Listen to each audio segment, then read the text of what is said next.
tout de suite. Ça démarre. Bonjour à toutes et tous. Première question de webinaire. Est-ce que vous nous entendez bien? Est-ce que vous nous voyez bien? Est-ce que vous voyez bien l'écran qui est partagé? N'hésitez pas à répondre dans le chat pour nous dire si tout est OK en termes de technique. Bonjour, super.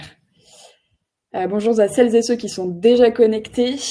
Pour attendre les derniers arrivants, on va peut-être faire un petit tour de table des intervenants qui sont avec nous aujourd'hui. Et je me propose de commencer. Moi, je suis Garance de Wenabi. Je suis chargée de tout ce qui est sensibilisation et contenu à impact pour la plateforme Wenabi. Et je passe la parole à celle ou celui qui veut prendre la main.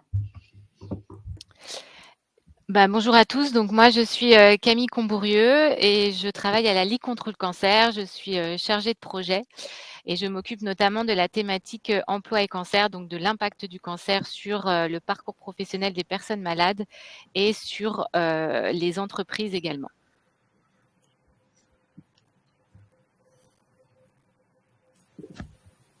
Bonjour, donc moi je suis Paul Waltman. Je travaille donc pour le groupe Sanofi sur le périmètre France au sein du département RSE et je travaille sur différents sujets, différentes problématiques dont celle qui nous concerne aujourd'hui, donc à savoir comment concilier travail et cancer au sein d'une entreprise. Et merci pour l'invitation. Avec plaisir. Et bonjour, moi je suis Cécile Potier, je dirige l'association Les Emplaqués, qui est une association qui sensibilise aux dons de sang et de plaquettes. Merci. Bien sûr, on va détailler ensuite ces présentations. C'était juste histoire de faire un petit tour de table rapide. Et sans plus attendre, on va commencer ce webinaire. Merci à toutes celles et ceux qui nous ont rejoints. Comme je vous le disais, moi je suis Garance Couvry, je suis chargée de la sensibilisation et des temps forts chez Wenabi. Et Wenabi, pour celles et ceux qui ne nous connaissent pas encore, on est la plateforme de l'engagement solidaire. Ce qu'on fait, c'est qu'on connecte les associations et les entreprises pour l'intérêt général. Concrètement, ce que ça veut dire, c'est qu'on permet aux salariés d'entreprise de se mobiliser pour des associations sur leur temps de travail à travers des missions de terrain, du mécénat de compétences ou des collectes de dons. Et ce, bien sûr, toujours en fonction des besoins des associations. On va proposer une variété de solutions pour que chaque entreprise, quelle que soit sa taille, puisse s'engager à son échelle de la meilleure manière possible. On existe depuis 2017, on a pu aider 1500 associations en France et à l'international, et on accompagne des entreprises dans plus de 69 pays aujourd'hui. Et ce sont plus, en global, de 100 000 collaborateurs et collaboratrices qui se sont engagés via leur plateforme d'engagement. Et on a pu, depuis nos débuts, on a permis de lever plus de 2,5 millions d'euros. C'est quelque chose dont on est très fiers. Pour vous donner aussi le contexte de pourquoi nous sommes là aujourd'hui avec ces trois intervenants et intervenantes, c'est qu'en octobre et novembre, en lien avec Octobre Rose, qui est le mois de sensibilisation au cancer du sein, et Movember, qui a lieu en novembre, le mois de sensibilisation à la santé masculine, on organise un temps fort qui s'appelle les entreprises contre le cancer, qu'on propose à nos entreprises partenaires. Et dans le cadre de ce temps fort, les salariés de nos entreprises partenaires vont pouvoir se sensibiliser à la lutte contre le cancer avec des vidéos, des podcasts, des articles sur la plateforme via un parcours de sensibilisation. Ils vont aussi pouvoir s'engager auprès d'associations sur le terrain, sur différentes missions dans toute la France, donc en local. Les missions, ça peut être, par exemple, participer à un institut de bien-être pour les personnes qui sont atteintes d'un cancer ou accompagner une personne touchée par un cancer dans sa reprise d'emploi. Et pour celles et ceux qui n'ont pas forcément accès à la plateforme Wenabi, on met aussi en place différentes actions. On a créé un guide qui s'appelle « Les entreprises contre le cancer » qui permet de faciliter le passage à l'action en entreprise, et un webinaire auquel vous êtes là aujourd'hui qui est ouvert à toutes et tous et qui va permettre de découvrir des actions concrètes et des conseils avisés d'experts et expertes. Et avant de passer au déroulé de ce webinaire et de donner la parole à nos intervenants et intervenantes, je voulais juste rappeler que c'est un sujet qui concerne tout le monde. La lutte contre le cancer, c'est une réalité aujourd'hui pour des millions de salariés, et qu'on soit nous-mêmes impactés par la maladie, ou qu'on soit DRH ou manager, ou qu'on ait juste un collègue qui est malade ou aidant, on a un rôle à jouer dans cette lutte contre le cancer en entreprise. Il y a plus d'1 million de personnes aujourd'hui en activité professionnelle qui sont touchées par un cancer. Pour vous donner une idée journalière, sur les 1000 nouveaux cas qui sont détectés chaque jour, 400 d'entre eux concernent les personnes en activité professionnelle. Donc c'est énorme. Et donc le soutien, le maintien et le retour dans l'emploi, c'est un enjeu majeur pour les entreprises. Concilier cancer et travail, c'est aussi une réalité pour les aidants. Il y a 3 millions de personnes qui sont aidants aujourd'hui et qui travaillent. Donc c'est un sujet dont on parle de plus en plus ces dernières années, et c'est super. Les aidants, pour celles et ceux qui ne sont pas qui connaissent pas ce terme, c'est celles et ceux qui vont prendre en charge des membres de leur famille ou des proches malades qui vont avoir des besoins spéciaux et donc ils vont prendre de leur temps personnel pour aider ces proches. Les aidants aujourd'hui, c'est principalement des femmes qui vont s'occuper d'un conjoint malade, d'un parent ou d'un enfant.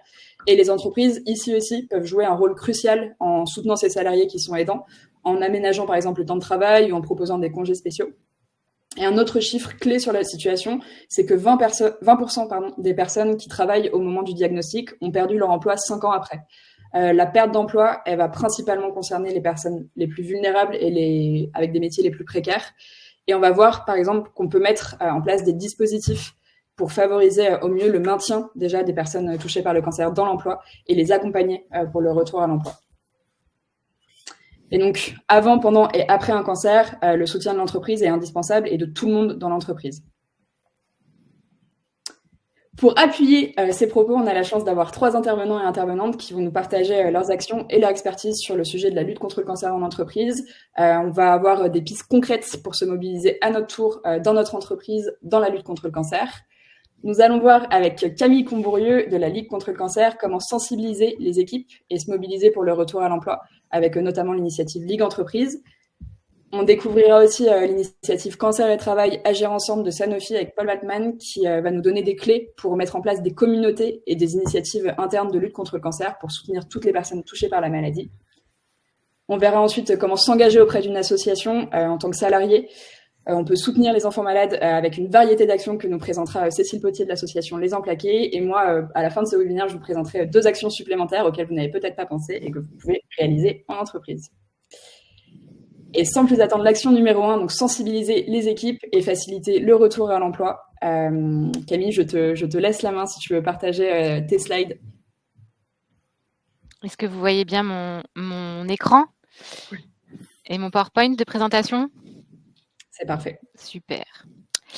Alors donc, avant de vous présenter le projet Ligue Entreprise, je vais quand même prendre une petite minute pour vous présenter la Ligue contre le cancer. Donc la Ligue contre le cancer, c'est une association loi 1901 qui a une importante couverture territoriale puisqu'elle est implantée dans chaque département français. Et la Ligue a 4 principales missions. La mission recherche que vous connaissez tous, puisqu'on est le premier financeur privé de la recherche sur le cancer en France. On a également une mission plaidoyer avec pour objectif de mobiliser donc la société contre le cancer et on plaide entre autres pour un accès égal au traitement contre le cancer. On a également une mission prévention. Donc, à titre d'exemple, on sensibilise plus de 130 000 élèves par an aux facteurs de risque de cancer. On a aussi créé plus de 2000 espaces sans tabac dans 66 départements. Et enfin, la dernière action, la dernière mission de la Ligue, c'est l'accompagnement des personnes malades et de leurs proches. Donc, la Ligue et ses comités départementaux proposent gratuitement sur tous les territoires un ensemble de services aux personnes malades et à leurs proches, et notamment donc les soins de support, qui sont des soins non médicaux, qui aident à la traversée de la maladie parce qu'ils vont permettre de lutter contre les effets secondaires des traitements comme la fatigue, par exemple. Ils vont permettre aussi de soulager les douleurs. Ils aident au quotidien. Et concrètement, donc ces soins de support, c'est du soutien financier aux démarches administratives, c'est du soutien psy, c'est des conseils en diététique, c'est de l'activité physique adaptée, des soins socio-esthétiques et également de l'accompagnement au retour à l'emploi après un cancer. Car comme l'a dit Garance en introduction, sur les 1000 personnes qui apprennent chaque jour qu'elles ont un cancer, il y en a 400 qui sont en activité. Et à l'année, ça fait 160 000 personnes. Or, une personne sur 3 en emploi ne travaille plus 2 ans après un diagnostic de cancer. Ça s'explique pour différentes raisons, par le manque d'informations sur les droits et les dispositifs existants qui peuvent être mobilisés par les personnes malades pour faciliter leur retour et leur maintien dans l'emploi. Ça s'explique également par le manque de communication et de dialogue entre le collaborateur malade et l'employeur, du fait de la gêne, du malaise, de la peur, du tabou que soulève la maladie. Ça s'explique aussi par la méconnaissance du monde professionnel de la maladie et de ses répercussions à moyen et long terme. Aussi parce qu'il y a des reprises qui se font trop rapidement, sans préparation, sans de prendre le temps de convalescence pour digérer. Est-ce que vous voyez toujours mon support de présentation? Oui. Pardon. Donc des reprises qui vont se faire trop rapidement, sans préparation, sans temps de convalescence, pour digérer et accepter les changements physiques, psychologiques, cognitifs que peut entraîner la maladie et ses traitements. Donc, pour lutter contre la désinsertion professionnelle des personnes atteintes de cancer, les comités départementaux de la Ligue vont accompagner les personnes malades dans le cadre de leur retour et le maintien dans l'emploi, notamment donc à travers du coaching individuel et des ateliers d'accompagnement collectif, mais aussi la Ligue accompagne et sensibilise les entreprises sur ce sujet à travers donc le projet Ligue Entreprise. Alors, le projet Ligue Entreprise, qu'est-ce que c'est? Eh bien, c'est un projet qui s'adresse à tout type d'employeurs, établissements privés, publics, parapublics, acteurs de l'économie sociale et solidaire. Ça s'adresse à toute structure de toute taille. On apporte une attention néanmoins particulière à sensibiliser les TPE et les PME parce que c'est là où les besoins sont les plus importants.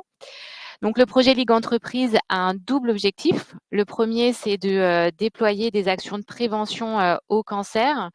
Le fait d'intervenir dans les entreprises en matière de prévention, ça permet de toucher toutes les strates de la population et notamment les CSP-, qui passent souvent au travers des messages de santé publique. Et le deuxième objectif du projet, c'est d'amener un changement de regard sur le cancer et sur les personnes malades en sensibilisant les collaborateurs sur la maladie et ses répercussions sur l'emploi, afin donc de lutter contre la désinsertion professionnelle des personnes malades. Alors plus précisément, pour atteindre le premier objectif du projet, Ligue Entreprise, qui est donc de déployer des actions de prévention, on propose des actions de sensibilisation sur la prévention primaire, donc sur les facteurs de risque des cancers, tabac, alcool, soleil. On propose également des sensibilisations sur les facteurs protecteurs, l'alimentation, l'activité physique, et sur la prévention secondaire, qui est donc les campagnes de dépistage comme celle du cancer, du cancer du sein, des cancers colorectaux et celle du HPV. Et donc, pour réaliser ces sensibilisations, on a différents outils. Ça va du stand classique à des casques de réalité virtuelle en passant par un buste de palpation et le colontour. Les outils de sensibilisation donc varient selon les comités. En ce qui concerne donc le deuxième objectif du projet, qui est d'amener un changement de regard sur les personnes malades et sur la maladie, et ainsi donc de participer à la prévention, à la désinsertion professionnelle des personnes atteintes de cancer, on a développé 3 outils de sensibilisation. 2 outils à destination de l'ensemble des collaborateurs, une conférence qui s'appelle Emploi et cancer, parlons-en, un serious game qui s'appelle Emploi et cancer et si on en parlait, et on a aussi un outil spécifiquement à destination des managers, du personnel au cadran. Et cette sensibilisation s'appelle « Accompagner un collaborateur atteint de cancer ». Alors, la conférence, j'imagine que vous voyez à quoi ça ressemble, donc je ne vais pas m'attarder dessus. En revanche, je vais prendre un peu plus de temps pour vous présenter le Serious Game et la sensibilisation à destination des managers. Alors, le Serious Game, on a choisi donc un ressort un peu ludique pour aborder le thème du cancer, parce que ça permet de l'aborder ce sujet-là de manière moins frontale, moins conventionnelle, plus légère en apparence, et de capter aussi davantage l'attention des participants. Donc, le Serious Game se présente sous la forme d'un jeu de loi. Il se compose d'un plateau de jeu qui est traversé par un chemin qui symbolise le parcours de la maladie. Et ce chemin est donc coupé en 3 parties, l'annonce, le traitement et la reprise, soit les 3 grandes phases du parcours d'un salarié malade. Et les participants donc, vont être amenés à répondre à des questions. Il y a 16 questions au total. Pour chaque phase, il y a 5 ou 6 questions. Et donc, les participants vont répondre à 4 types de questions. Vous avez les questions oranges qui sont les questions factuelles, vous avez les questions bleues qui sont les questions du point de vue du collaborateur malade, les questions roses qui sont les questions du point de vue des collègues d'un collaborateur malade et les questions sur les mots qui blessent. Donc là, je vous ai mis un exemple d'une des questions du Serious Game. Donc, c'est une question rose, donc une question du point de vue du collègue d'une personne atteinte de cancer.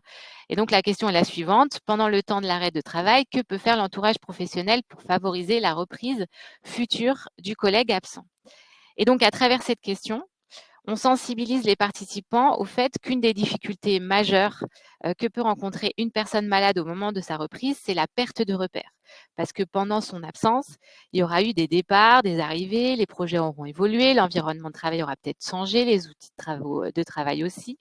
Et donc, la personne peut se sentir complètement perdue, d'autant plus que quand une personne atteinte de cancer reprend une activité, elle subit souvent encore des effets secondaires des traitements.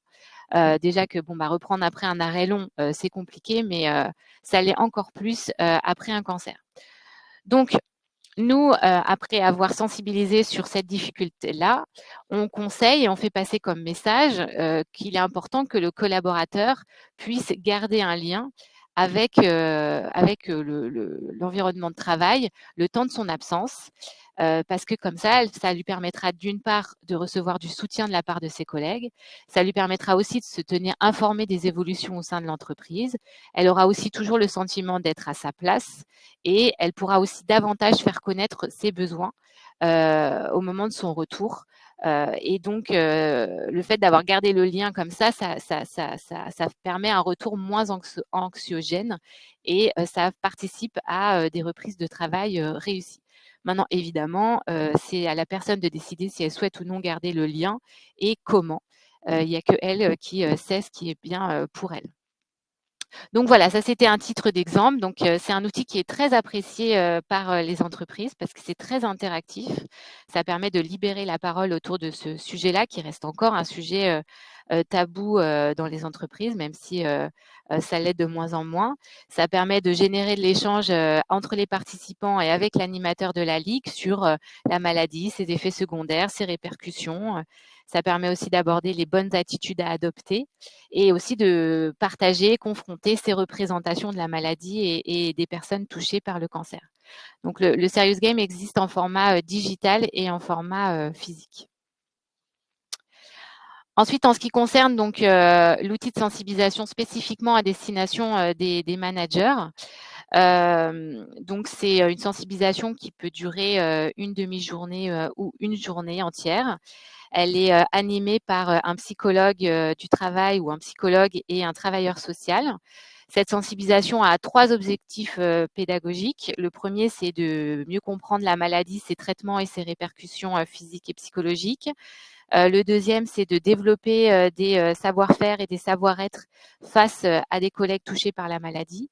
Et le troisième objectif pédagogique, c'est orienter ces personnes, les personnes malades vers des dispositifs sociaux et des relais appropriés. Voilà, je ne sais pas si je respecte le timing. Donc pour finir, les opérateurs du projet, ce sont les comités départementaux de la Ligue. Actuellement, donc, il y a 30 comités départementaux qui mettent en place le projet Ligue Entreprise sur leur territoire. Un annuaire avec les coordonnées des référents Ligue Entreprise de chaque comité engagé dans le projet vous sera transmis à la suite de la réunion. Donc, en résumé, le projet Ligue Entreprise, ça permet aux organisations de travail d'être accompagnées pour sensibiliser ses collaborateurs au cancer et ses répercussions, et ainsi donc montrer qu'elles se préoccupent de leur santé. On sait à quel point aujourd'hui la qualité de vie au travail sont des critères d'attractivité et de maintien dans l'emploi. Également, donc, le projet Ligue Entreprise va permettre de répondre aux besoins des équipes confrontées à la problématique cancer à travers une offre d'intervention déclinable en fonction des besoins identifiés. Et enfin, ce projet est un moyen pour l'entreprise de s'engager dans la durée dans la lutte contre le cancer, notamment en signant une charte. Notre entreprise se lie contre le cancer et en désignant à l'idéal au sein de leur structure un ambassadeur Ligue ou un référent quand cela est possible. Voilà, merci beaucoup pour votre attention et je me tiens à votre disposition pour des questions. Ouais, d'ailleurs, il y a une question dans le chat, Camille. Merci beaucoup pour cette présentation et la présentation des outils. Il y a une question sur les modalités. Est-ce qu'il y a des modalités particulières pour mettre en place les actions avec Ligue Entreprise, du financement, du mécénat? Est-ce que tu as une... Alors, il faut prendre contact avec le comité départemental du département et échanger avec lui sur les modalités. Ok. Chaque comité, en fait, a ses propres modalités concrètes de mise en œuvre. Donc, c'est à voir avec eux. Ok, ça marche. Bah, du coup, on vous laisse les coordonnées de Camille sur l'écran si vous voulez prendre un screenshot pour la contacter par la suite, si vous voulez mettre en place ces activités au sein de votre entreprise. Encore merci beaucoup Camille. Et si vous avez des questions supplémentaires à lui poser, vous pouvez, j'imagine qu'on peut te contacter par mail, Camille. Je prends la Aucun liberté. problème. Super. Merci beaucoup. Alors, je reprends juste la main sur la présentation. Donc, ça Ah va oui, faire pardon. une petite coupure parce que j'ai quitté mon écran tout à l'heure. Alors, est-ce que tout le monde... Non, ça va pas être bien comme ça. Si, c'est bien. Hop.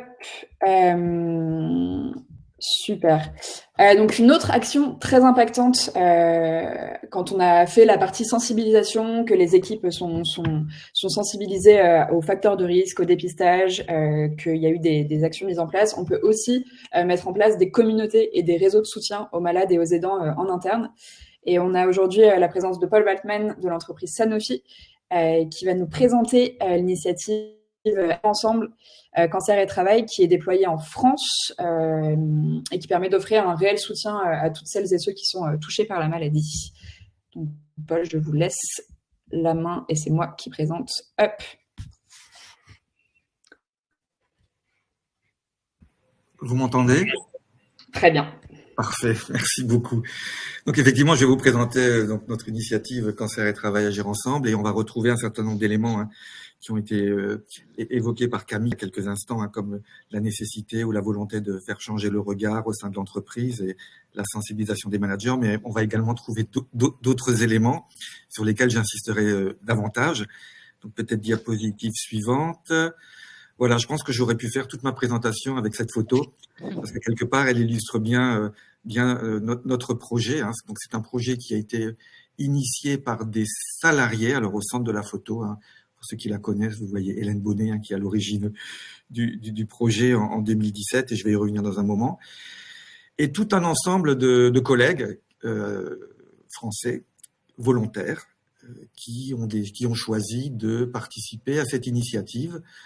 Donc, parmi toutes ces personnes que vous voyez à l'écran, vous avez ce qu'on appelle, nous, des experts, donc des gens qui sont assez proches du sujet de par leur métier, comme les médecins du travail, par exemple, qu'on a la chance d'avoir dans nos locaux, ainsi que les infirmières, les assistantes sociales également, qu'on a la chance d'avoir dans nos locaux, et les personnes des ressources humaines. Mais ce qui fait la particularité des projets, c'est qu'on a également des collègues qui ont été malades, qui ont eu un cancer ou qui ont un cancer actuellement, qui sont présents dans le réseau, des collègues qui ont été aidants ou qui sont aidants et qui sont dans le projet, ainsi que des managers qui ont été confrontés donc à ce sujet au sein de leurs équipes.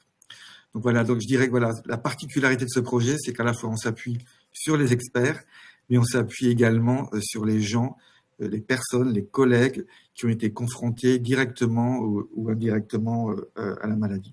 Alors, je vais juste faire un aparté, mais aujourd'hui, c'est Octobre Rose, on est le mois d'octobre, on parle de cancer et travail, mais en général, la première question qu'on nous pose, c'est pourquoi le cancer, pourquoi que le cancer? Donc, je préfère en parler tout de suite.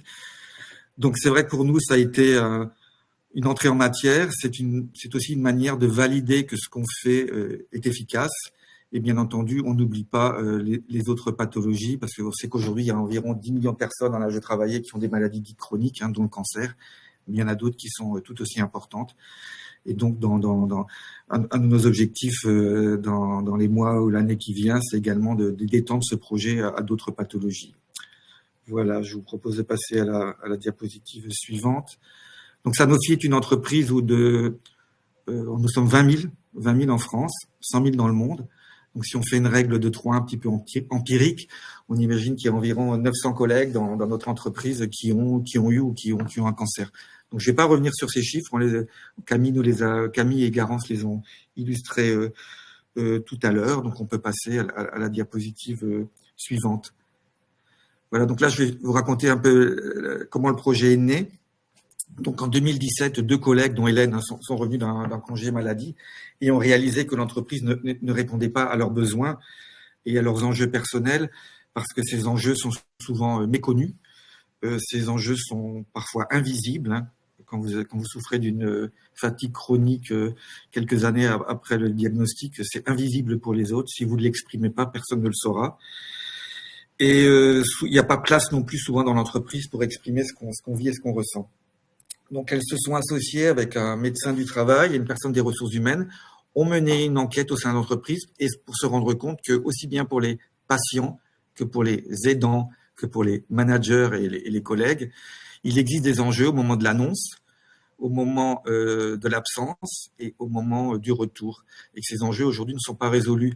Là, j'ai cité l'exemple de la fatigue chronique, je vais en citer un autre, je pourrais en citer beaucoup. Hein. Je ne vais pas le faire, on n'a pas le temps, mais je vais en citer un autre, c'est celui du travail du mi-temps thérapeutique, par exemple, qui semble une excellente idée pour permettre de reprendre le travail, alors qu'en réalité, lorsqu'on est sur un projet, il y a des semaines, on voudrait être là presque toute la semaine parce qu'il se passe beaucoup de choses cette semaine-là. La semaine suivante, on a des examens médicaux, on n'est pas en forme, on souhaiterait ne pas venir. Voilà, et ceci aujourd'hui est incompatible avec la manière dont le temps partiel thérapeutique est organisé.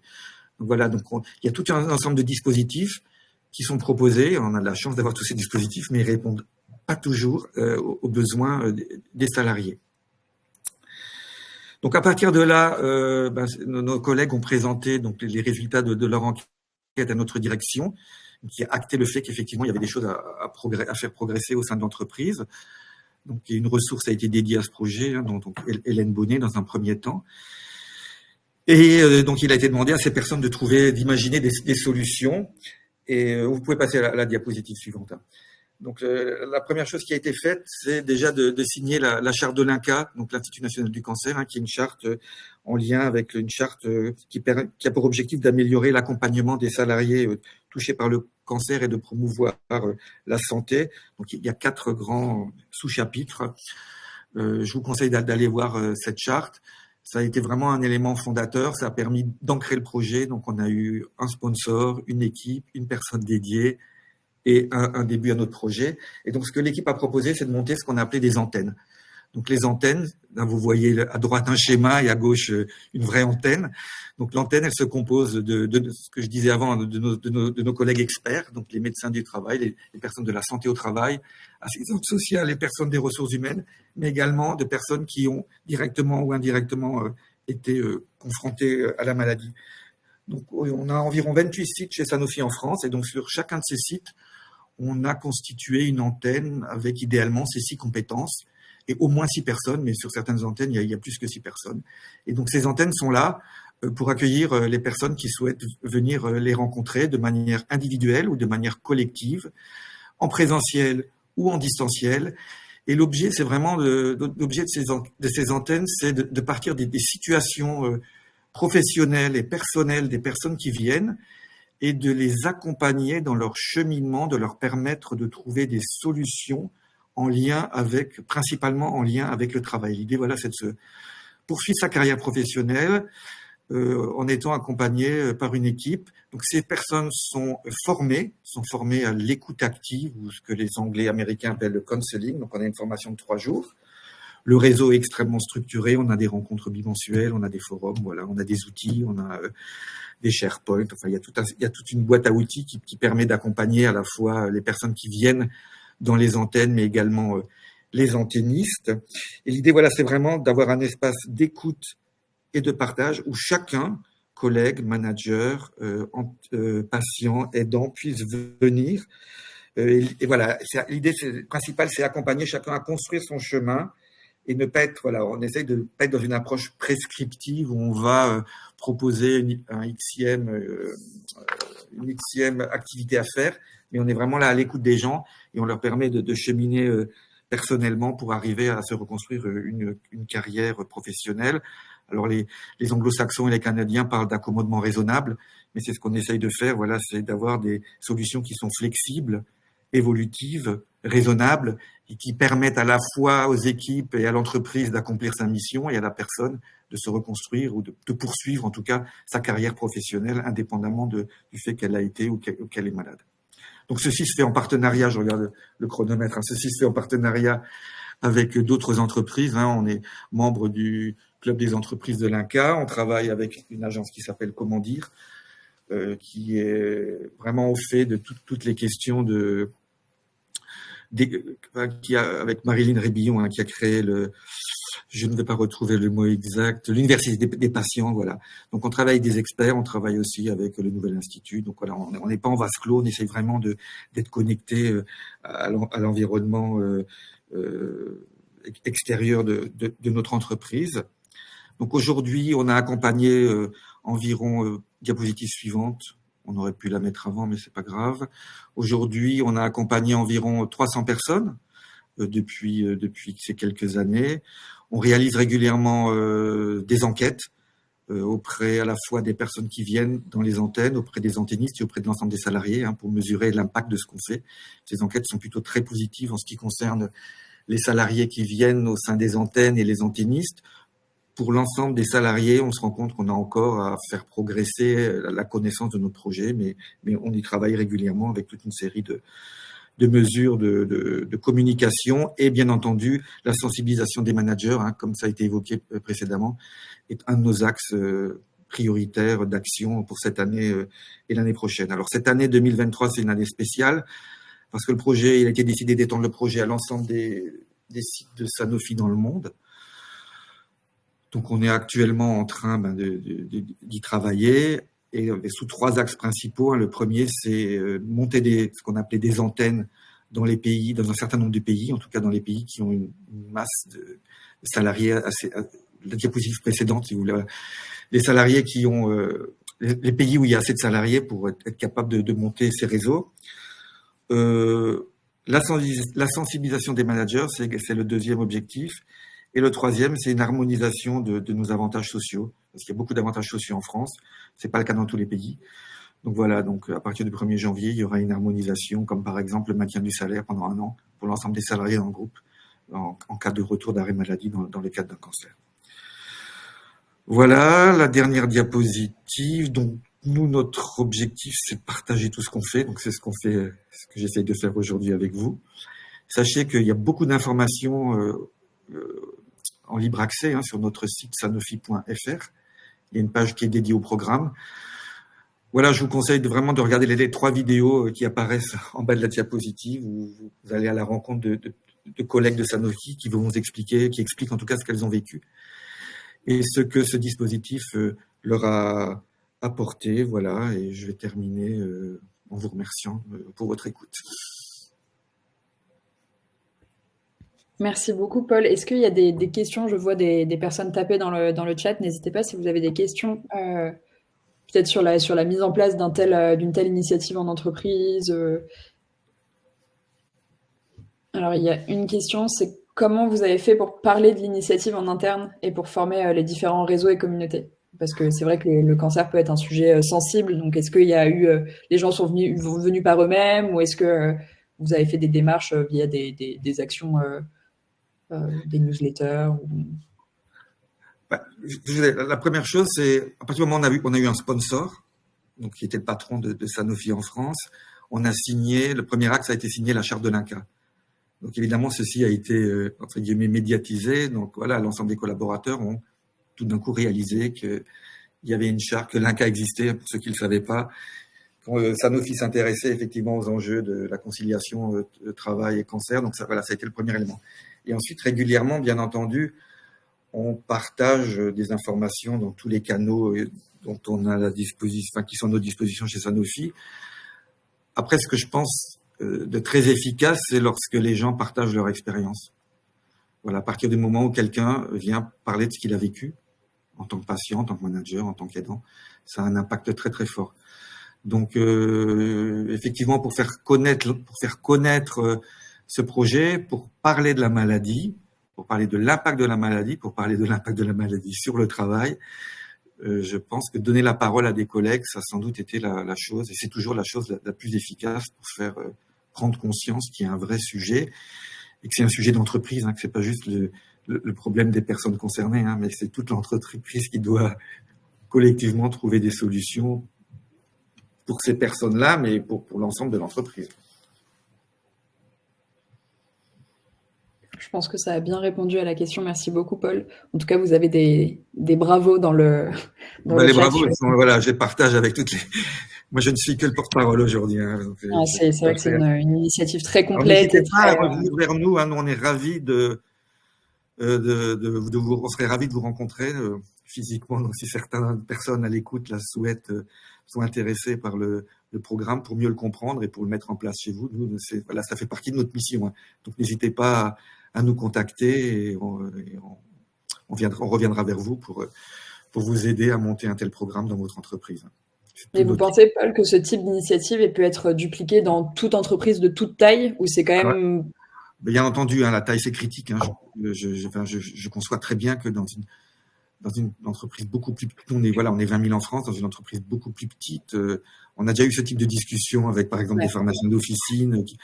Mais bon, je pense qu'il y a toujours des choses à faire hein, sur lutter contre la stigmatisation, voilà. Je pense pas qu'on puisse faire copier-coller dans toutes les entreprises, mais je pense qu'il y a des choses qu'on peut partager et peut-être imaginer des entreprises qui travaillent ensemble. Enfin, voilà, il faut aussi qu'on imagine des choses auxquelles nous, on n'a pas été confrontés parce qu'on avait une masse critique importante. Mais je pense que collectivement, j'espère qu'on pourrait trouver des solutions pour toutes les entreprises. Merci beaucoup, Paul. S'il n'y a pas d'autres questions, on peut passer à la suite de la présentation. Avec notre action numéro 3, je remets mon écran, qui est s'engager avec une association de lutte contre le cancer en tant que salarié. Et pour ce faire, nous avons la présence de Cécile Potier, qui est présidente de l'association Les Emplaqués, qui s'engage pour les enfants malades, notamment via le don du sang. Voilà, donc Cécile, je te laisse la main. Merci Garance. Je partage mon écran du coup. Voilà, est-ce que vous voyez bien le slide rose s'afficher? Oui, c'est parfait. Donc effectivement, pour ceux qui n'étaient pas là au départ, je suis Cécile Potier, je dirige l'association Les Emplaqués. Donc je suis pas la présidente, il y a un président fondateur qui s'appelle Patrick Gavotti, juste pour la petite précision. Et moi je suis salariée de l'association depuis presque 3 ans maintenant. On sensibilise nous aux dons de sang, de plaquettes, de plasma, voilà tout ce qu'on peut appeler les dons de vie, avec un focus particulier sur le don de plaquettes. Vous vous demandez peut-être du coup le pourquoi, enfin le lien entre don de sang, cancer et c'est tout l'objet du coup de ma petite présentation pour vous expliquer tout ça. C'est une association qui a été créée en 2009, au départ à Paris, et aujourd'hui on a des actions partout en France. Voilà le constat de départ en fait pour vous expliquer un peu la genèse de l'association. Ça a été de se dire en fait quand on questionne les Français sur le don de sang, comment ils se sentent par rapport au don de sang, l'image du don de sang est très positive. Avec plus de 80% des Français ont envie de s'engager ou ont envie de donner. Quand on regarde la réalité des chiffres, elle est tout autre. Le FS communique régulièrement sur le chiffre de 4% parmi la tranche d'âge des personnes qui sont en capacité de donner leur sang. Donc on peut donner son sang à partir de 18 ans et jusqu'à 70 ans. Quand on regarde les chiffres, il y a que en fait réellement 4% des gens qui vont donner dans cette tranche d'âge-là. Donc nous on se dit qu'il y a un gros travail de pédagogie à faire sur le don de sang et tous les autres dons de vie pour que plus de gens passent à l'acte. Alors bien sûr tout le monde ne peut pas donner, il y a un certain nombre de contre-indications qui peuvent faire que pour une raison de santé ou pour tout un tas de raisons qui sont souvent temporaires d'ailleurs, on peut ne pas donner son sang. Mais il y a aussi plein de gens qui ne pensent pas à donner, qui pensent ne pas avoir le temps, qui ne savent pas comment faire, etc. Donc c'est pour ça que nous, avec Les Emplaqués, on est donc partenaire de l'établissement français du sang, qui lui est chargé vraiment de la collecte et de toute la chaîne transfusionnelle, pour essayer de diffuser les messages de sensibilisation et de recruter de nouveaux donneurs et de surtout inciter les donneurs à revenir en collecte. Donc on sensibilise donc d'abord au don de sang puisque c'est un peu la clé d'entrée, et puis ensuite quand on donne déjà son sang, on peut aussi s'intéresser à d'autres types de dons comme le don de plaquettes ou le don de plasma, chacun de ces composants ayant en fait une action différente. Les plaquettes par exemple agissent sur la coagulation et donc vont soigner certaines maladies. Le plasma, lui, peut servir à tout un tas de choses. On peut soigner quand on est grand brûlé, on peut être transfusé de plasma. Il y a tout un tas de médicaments qui sont dérivés du plasma pour soigner tout un tas de maladies rares, notamment. Globalement, ce qu'il faut avoir en tête, c'est que chaque année, l'EFS, grâce au don de sang, va soigner 1 million de personnes. Et que parmi ce million de personnes qui sont soignées chaque année, plus d'un tiers sont des patients atteints de cancer. Et voilà, le lien, en fait, c'est que quand on a un cancer, qu'on a des traitements par chimiothérapie, on va recevoir des transfusions de globules, de plaquettes. Nous, on sensibilise en particulier à la maladie qui est la leucémie, parce que c'est une maladie qui va s'attaquer directement aux plaquettes et qui touche énormément les enfants. Donc, on essaye vraiment de sensibiliser aussi sur le fait que les enfants malades, au-delà des traitements, au-delà de toutes les choses qu'on peut mettre en place à l'hôpital pour eux, c'est bien qu'on aille donner son sang ou ses plaquettes parce que ça contribue aussi à soigner ces personnes-là. Voilà pour la genèse un peu de l'association, le pourquoi du comment.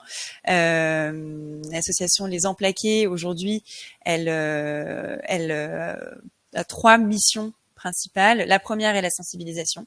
Nous, et vous l'avez vu là sur les images, on voit quelques images de sportifs notamment, c'est vraiment notre champ d'action principal, le sport. On s'adresse à une communauté de sportifs qui est engagée. On espère que les sportifs puissent véhiculer notre message en portant notre t-shirt rose qui est hyper visible. Donc, à la création de l'association à Paris, on a été présent depuis le départ sur des courses assez emblématiques comme le semi-Paris, les 20 km. Voilà. Aujourd'hui, on a des personnes qui courent pour les emplaquer partout en France. C'est 5000 personnes qui portent le t-shirt, voilà, chaque année sur différentes courses. On sensibilise donc ce milieu sportif parce que c'est aussi un moyen de communiquer de manière positive. On parle de sujets quand même sérieux sur le don de sang, la maladie. Ça permet aussi de dédramatiser un peu les choses parce que certains, voilà, tout ce qui fait, tout ce qui parle de la santé, voilà, certains ont peur des aiguilles, etc. Donc on essaie de dédramatiser les choses en ayant des messages positifs autour de ça. Et puis évidemment, quand on s'adresse à des sportifs, on s'adresse du coup à des gens qui sont plutôt en bonne santé et qui sont des candidats potentiels pour le don de sang. Et donc c'est tout l'intérêt aussi de diffuser ces messages-là auprès de la population qui est intéressée par le sport. On a diversifié nos actions depuis 15 ans. On sensibilise aussi maintenant dans les écoles. On va voir les enfants dès le CP. Ils sont trop jeunes pour donner, puisque je vous le disais, on peut donner son sang qu'à partir de 18 ans. En revanche, on le voit sur les sujets environnementaux, les enfants font bouger les lignes, les jeunes, voilà, sont moteurs sur ces sujets-là. Je pense que sur le don de sang, ça peut être la même chose. Les enfants peuvent avoir un message à faire passer à leurs parents, voilà, facile, et qu'en 1 heure on peut sauver 3 vies, et ça c'est le message qu'on fait passer quand on va dans les classes. Aujourd'hui on va dans les classes du CP à la 3e parce qu'on a des supports faits pour ces niveaux-là. Plus tard on ira aussi dans les lycées parce qu'évidemment c'est logique d'aller voir les plus grands qui sont presque donneurs, presque majeurs, et donc là de la même manière on sensibilise partout en France dans les classes qui nous sollicitent pour ça. Et puis notre champ d'action est aussi au sein des entreprises. On sensibilise les entreprises à l'importance des dons, qui sont les receveurs, comment donner, etc. Et on fait le lien avec l'établissement français du sang pour agir au-delà de la sensibilisation, mais aussi sur les collectes de sang en entreprise ou dans les maisons du don ou les collectes mobiles proches des sites des entreprises qui sont nos partenaires. Donc voilà pour la partie vraiment sensibilisation et collecte de sang. Et puis je vous le disais, nous on a vraiment un enjeu à sensibiliser, en particulier pour les enfants malades atteints de leucémie ou de maladies du sang ou de cancer en général. Et l'idée est donc au-delà d'apporter des donneurs pour ces malades-là, c'est aussi de pouvoir améliorer la vie de ces enfants à l'hôpital. Je vous le disais, nous on a un ADN qui est très tourné vers le sport, et on connaît les bienfaits du sport à l'hôpital quand on est immobilisé pendant longtemps à cause des traitements, etc. Et donc on finance très régulièrement au sein d'hôpitaux bénéficiaires des actions autour du sport à l'hôpital pour aller acheter du matériel sportif, installer dans les chambres ou faire venir des intervenants en activité physique adaptée, voilà, pour améliorer un peu le quotidien des patients hospitalisés. Voilà pour la courte présentation de ce qu'on fait avec les Emplaqués. Évidemment, nous, on compte beaucoup sur le soutien des entreprises pour pouvoir faire toutes ces choses-là et mettre en place toutes ces actions. L'idée est de pouvoir, quand on est partenaire d'une entreprise, pouvoir proposer une action qui soit en lien avec les possibilités de l'entreprise, quelle que soit sa taille, quelle que soit sa localisation, un peu partout en France, en Europe, ou voire dans le monde. On a tout un tas d'actions qu'on réfléchit ensemble lorsqu'une entreprise a envie de s'engager à nos côtés. Là, je vous ai mis trois pistes possibles. Il y en a évidemment d'autres, mais effectivement, nous, ce qu'on propose, c'est de sensibiliser les collaborateurs, parce que voilà, je vous le disais, 4% des Français qui donnent leur sang, il y a un vivier parmi les collaborateurs entreprises à aller chercher, notamment lorsque l'entreprise peut mettre, quand il y a des politiques RH qui favorisent le don de sang sur les temps de travail, on sait que ça existe. Donc certaines entreprises proposent à leurs collaborateurs d'aller donner leur sang de manière individuelle dans une collecte proche de chez eux. Et si ça déborde un peu de la pause déjeuner, voilà, c'est pas grave parce que c'est dans le cadre de la politique de l'entreprise. Lorsque la taille de l'entreprise est suffisamment importante, le FS peut se déplacer aussi au sein des sites des entreprises. Et ça, c'est des choses qu'on aide à organiser. On fait le lien entre le FS et l'entreprise lorsqu'il y a ce type de demande. Et on propose vraiment aux collaborateurs d'agir parce que tout le monde ne va pas pouvoir donner son sang, mais tout le monde peut faire quelque chose pour le don et pour en parler. Donc être un relais du don de sang, c'est hyper important pour nous, voilà, d'avoir ces ambassadeurs un peu partout dans toutes les entreprises. Typiquement, le sport est un bon moyen de communiquer, je vous le disais, et donc on monte régulièrement des équipes d'entreprises sur différentes courses. Il y avait notamment une équipe Sanofi sur les Paris il y a 10 jours, parce que voilà, ça nous permet en fait de faire passer les messages. Ça permet aux collaborateurs de se sentir acteurs vraiment de leur cause. Ils font du sport ensemble, c'est chouette, c'est une course, voilà, sympa à faire entre collègues, mais en plus ils le font pour une cause qui leur tient à cœur, et c'est quelque chose qui fonctionne hyper bien, qui est duplicable évidemment sur toutes les courses partout en France. Et il y a une initiative en particulier dont je voulais vous parler qu'on a mis en place nous pendant le Covid, au moment où il y avait plus de courses, plus d'événements, plus de possibilités d'agir au sein des hôpitaux ou faire sortir les enfants des hôpitaux, puisque voilà, tout était bouclé. On a créé nous le Challenge Mon Hôpital, qui est une course virtuelle qui consiste en fait à mobiliser une équipe autour de l'hôpital de sa ville ou de sa région. Les collaborateurs sont incités à se bouger pour l'hôpital et pour le don de sang, en marchant, en courant, en pédalant, et en parcourant un maximum de kilomètres pour leur hôpital. L'objectif étant évidemment que l'hôpital remporte la course. Et cette course est l'occasion de faire une grande collecte de fonds pour financer des projets hospitaliers, comme je vous le disais, autour du sport. Et ça, c'est un outil hyper intéressant pour une entreprise, puisque on peut être multi-site et engager du coup différentes équipes au profit de l'hôpital qui est le plus proche de son site. Partout en France, en Europe, on a des entreprises qui font participer des collaborateurs un peu partout dans le monde, et ce qui permet du coup d'avoir un temps fort au mois de juin, au moment de la Journée mondiale des donneurs de sang, pour embarquer tous les collaborateurs sur ces sujets-là et les inciter à vraiment à passer à l'action. Et c'est ce qu'on essaye de faire avec nos entreprises partenaires tout au long de l'année. Donc voilà, juste pour conclure, l'idée d'agir avec les Emplaqués, c'est de voilà, au-delà de la sensibilisation, c'est vraiment pouvoir soutenir aussi les enfants malades.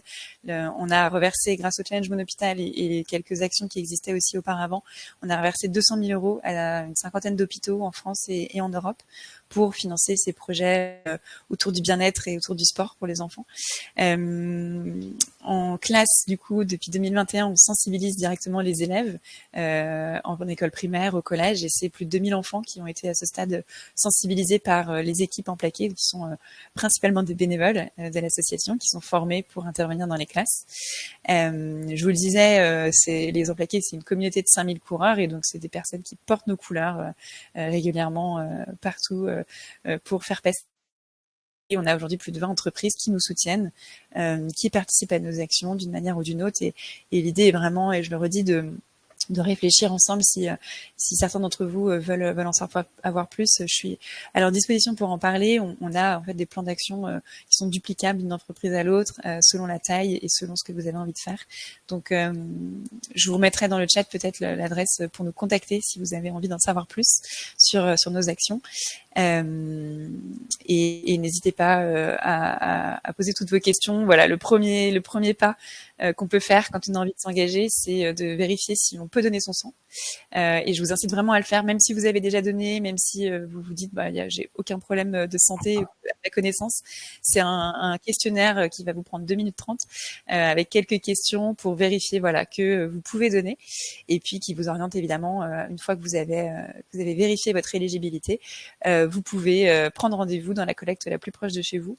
Je vous incite à télécharger l'appli de l'EFS qui s'appelle Don de sang, très bien faite, qui vous envoie des petites notifs lorsqu'il y a une collecte près de chez vous, parce qu'il y a beaucoup de collectes mobiles organisées par l'EFS tous les jours de l'année, et ça peut être plus simple parfois que d'aller dans un site fixe qui peut être loin de chez soi, en sachant que, juste pour conclure, le don de plaquettes et le don de plasma qui sont un peu plus long et un peu plus, en tout cas qui nécessitent d'avoir des machines, sont possibles que dans les sites fixes de l'EFS. Donc si jamais vous voulez tenter l'aventure du don de plaquettes, renseignez-vous auprès de l'EFS. On peut aussi vous répondre si vous avez des questions, mais ce sera pas possible sur une collecte mobile parce que l'EFS peut pas déplacer les machines qui sont hyper volumineuses.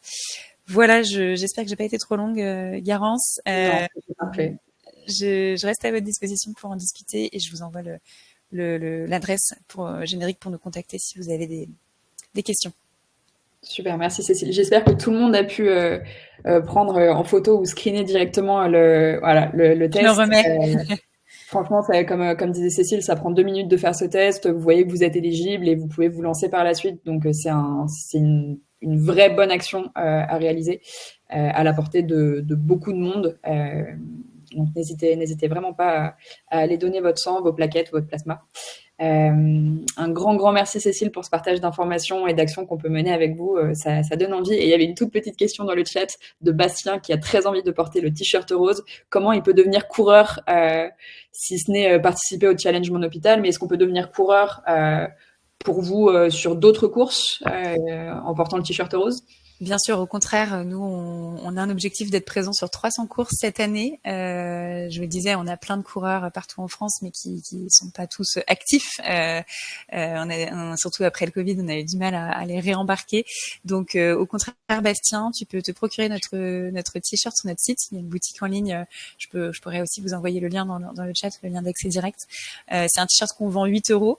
Il y a pas de, c'est pas, faut pas le voir comme un don aux emplaqués parce que c'est vraiment le coût d'achat pour nous et de production et de flocage du t-shirt, mais ça nous soutient si vous achetez ce t-shirt et que surtout vous le portez derrière sur toutes les courses. N'hésitez pas à nous envoyer vos photos si vous portez ce t-shirt-là. On a un groupe notamment sur Facebook qui s'appelle Team Emplaqué où vous pouvez retrouver d'autres photos, vous faire des copains sur les différentes courses. Donc n'hésitez pas à nous solliciter là-dessus et je vous mets le lien tout de suite là dans le chat. Super, merci beaucoup Cécile, et voilà, il y aura un t-shirt rose dans le prochain marathon de Paris. Merci Bastien. Un grand merci. S'il n'y a pas d'autres questions pour les emplaqués, on peut enchaîner avec les 2 petites actions supplémentaires qu'on vous propose de mener. Je reprends la main avec ma présentation. Hop.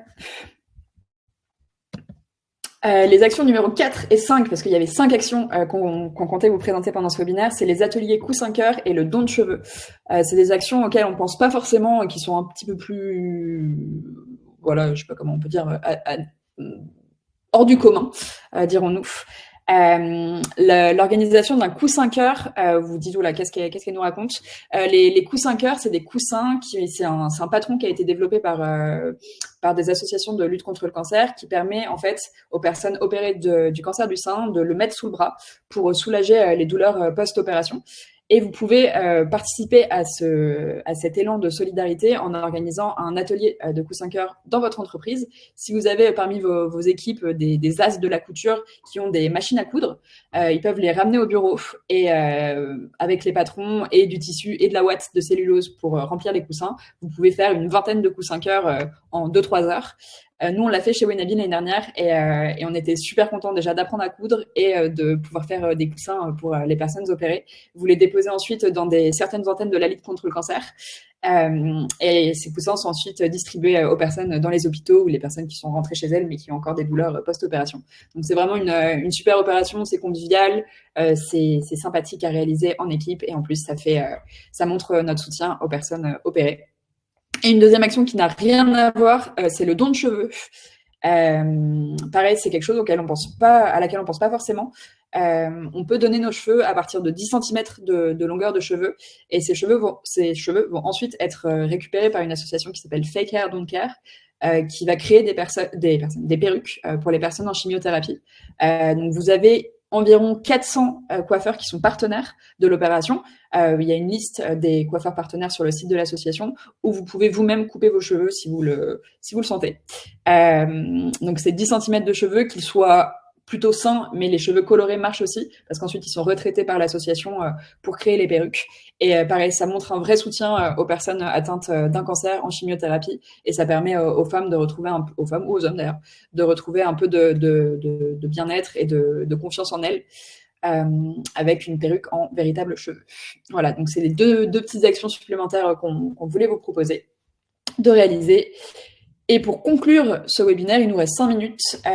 Comme je vous le disais en introduction, on a créé un guide qui recense toutes les actions qu'on a vues aujourd'hui avec nos intervenants et intervenantes, mais d'autres actions aussi. On a répertorié beaucoup de courses solidaires auxquelles vous pouvez participer, d'autres actions auprès d'associations. Je vous parlais en introduction aussi de l'Institut de bien-être, qui est un institut itinérant qui a été créé par une association qui s'appelle Tout le monde contre le cancer, qui recherche des bénévoles pour participer à cet institut, de l'accompagnement de personnes en recherche d'emploi suite à un cancer. Donc vraiment plein d'actions que vous pouvez mener. Ce guide, il se veut pratico-pratique et à destination de toutes celles et ceux qui veulent faire quelque chose dans leur entreprise, pas seulement les DRH ou les managers, que vous soyez salariés ou même en stage. Vous pouvez mettre en place des actions. L'atelier Coup 5 heures, vous pouvez le mettre en place quel que soit votre statut dans l'entreprise. Donc c'est un guide vraiment qui se veut passage à l'action. Vous pouvez le télécharger, le partager à vos équipes. On vous l'envoie bien sûr par la suite en email, par email. Voilà pour une petite conclusion. Moi, je voulais vraiment remercier nos 3 intervenants et intervenantes d'avoir pris le temps de partager avec nous toutes ces actions et je pense de nous donner une bonne dose d'inspiration aussi sur ce qu'on peut faire en entreprise. C'est un enjeu pour toutes et tous et on a toutes et tous notre rôle à jouer. Donc franchement, j'espère que ça vous a plu et que ça vous a inspiré. Et s'il y a d'autres questions, il nous reste 4 petites minutes. Donc c'est le moment, si vous n'avez pas posé vos questions aux intervenants et intervenantes ou même côté Wenabi. N'hésitez pas.